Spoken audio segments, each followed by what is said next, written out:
Inquiry जब शुरू हुई तो वहां ऑफिसरों ने कह दिया कि जनाब हमारी गलती नहीं है, ये सब काम अदी ने करवाया। तो अब कितना पैसा चाहिए था, हद होती है पैसे की। बहरहाल जरदारी साहब को बेनजीर साहिबा की शहादत के बाद एक पकी पकाई चीज मिल गई थी जो उसने चलाई और बहुत बेदर्दी से चलाई। जरदारी साहब को कभी भी पीपल्स पार्टी से मोहब्बत नहीं थी। आज मैं आपको बता दूं, जरदारी साहब को इसलिए पीपल्स पार्टी से मोहब्बत नहीं थी कि जरदारी साहब के वालिद को, हाकिम अली जरदारी को, मरहूम भुट्टो साहब ने पीपल्स पार्टी से बेइज्जत करके निकाला था। तो जरदारी साहब ने पीपल्स पार्टी से उस बदला लिया बेइज्जती का। उसने पंजाब में सौदा कर दिया पीपल्स पार्टी का। पीपल्स पार्टी उसने पंजाब में भेज दी। उसके नतीजे में क्या है, 140-41 सीटों में से 15 या 19 सीटों पे पीपल्स पार्टी के कैंडिडेट खड़े। बाकी जो बैलेट पेपर है उस पे तीर का कहीं निशान ही नहीं है, क्योंकि कैंडिडेट नहीं है। बाकी बचा था सिंध। सिंध में जरदारी साहब ने हर एक को खरीदा, छोटे बड़े आदमी को खरीदा, किसी को पुलिस के थ्रू अपने पास लाए, किसी को कोई लालच दे के लाए, लेकिन आज वो भी उनके काम नहीं आ रहे। जरदारी साहब ने प्रोग्राम बनाया था, जितने इलेक्टेबल हैं सबको खरीद लूं कि फिर सिंध में इलेक्शन नहीं हो सके। हमें भी बहुत कुछ लालच दी गई, बातें की गई, लेकिन अल्लाह ताला का बड़ा करम है, हम जिस पांव पे खड़े थे खड़े रहे। मेरे अपने दोस्त, जीडीए के दोस्त मुझ पे यकीन नहीं कर रहे थे। कह रहे थे साईं तहां जो दोस्त था नंढे होंदे जो तहां उन्हें हलिया वेंदा। मैंने कहा भाई आप पागल हो गए, मैंने आपको जबान दी है, कमिटमेंट की है, मैं कहीं नहीं जा रहा। हो सकता है आप लोग चले जाओ, मैं कहीं नहीं जा रहा और मैं आपके सामने खड़ा हूं। आप यकीन करें कि अगर जरदारी साहब और हम एक प्लेटफॉर्म पे आ जाते तो सिंध में कोई इलेक्शन नहीं था, कोई इलेक्शन नहीं था। लेकिन मेरी जबान थी, मेरी कमिटमेंट थी, मैं अपनी जबान पे कायम रहा। अगर मैं अपनी जबान पे कायम नहीं रहता तो आइंदा मुझ पे कोई भरोसा नहीं करता। जरदारी साहब ने, जिस तरह मैंने कहा कि पीपल्स पार्टी से उसको कोई मोहब्बत नहीं थी, क्योंकि उसने अपने वालिद का हिसाब लिया। आज भी नाहिद खान के हाथ में आप लोग कुरान शरीफ रखें और पूछें क्या ये जो विल थी ये बेनजीर साहिबा की थी, वो आपको बताएगी कि नहीं, ये झूठी विल थी, बेनजीर साहिबा की नहीं थी।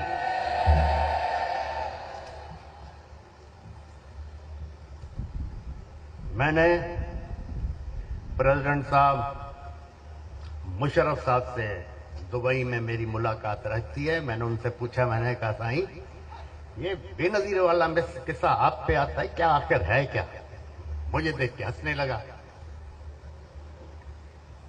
तो मुझे कहता है कि भाई अगर बेनजीर साहब नहीं शहीद होती तो मेरा एग्रीमेंट था इंटरनेशनल पावर्स के साथ, बरतानिया के साथ, अमेरिका के साथ, सऊदी अरब के साथ और अबू धाबी, दुबई वालों के साथ कि बेनजीर को पावर में आने दो, तुम दूसरी दफा भी प्रेसिडेंट बनोगे। तो मुझे कहने लगा कि सबसे ज्यादा तो नुकसान मेरा हुआ है बेनजीर के फौत होने से, कि मेरा दूसरी दफा प्रेसिडेंट बनना दो क्या, मैं मुल्क से बाहर बैठा हूं। फिर कहने लगा कि आप ये देखो कि बेनजीर साहिबा के फौत होने से फायदा किसको हुआ है, वो तो जरदारी साहब को हुआ। क्यों?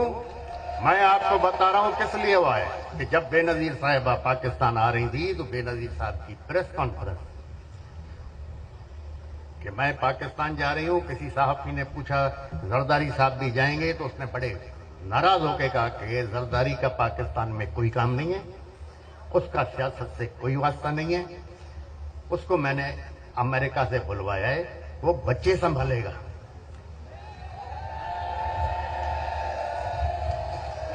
تو جو بچے سنبھالنے کے لیے آیا تھا وہ اس ملک کا پریزیڈنٹ بن گیا. اب خدا کی شان دیکھو, خدا کس کو کہاں پہنچائے. مرحوم ضیاء الحق صاحب کے دور میں ہمارے دوست زرداری صاحب کو شوق چڑھا, یہ لوکل گورنمنٹ کے الیکشن میں کھڑے ہوئے کاؤنسلر کے لیے. کاؤنسلر کے الیکشن میں ہار گئے, کاؤنسلر نہیں بن سکے. پھر مرحوم ضیاء الحق صاحب کے دور میں جو الیکشن ہوئے قومی صوبائی اسمبلی کے, اس میں پھر زرداری صاحب کھڑے ہوئے, اپنے خاندان اپنے والد کے نام پہ کھڑے ہوئے, ضمانت ضبط کروا دی اپنی, ممبر نہیں بن سکا. پھر بھٹو کے نام پہ زرداری صاحب بھی ممبر بنا, اس کا والد بھی ممبر بنا.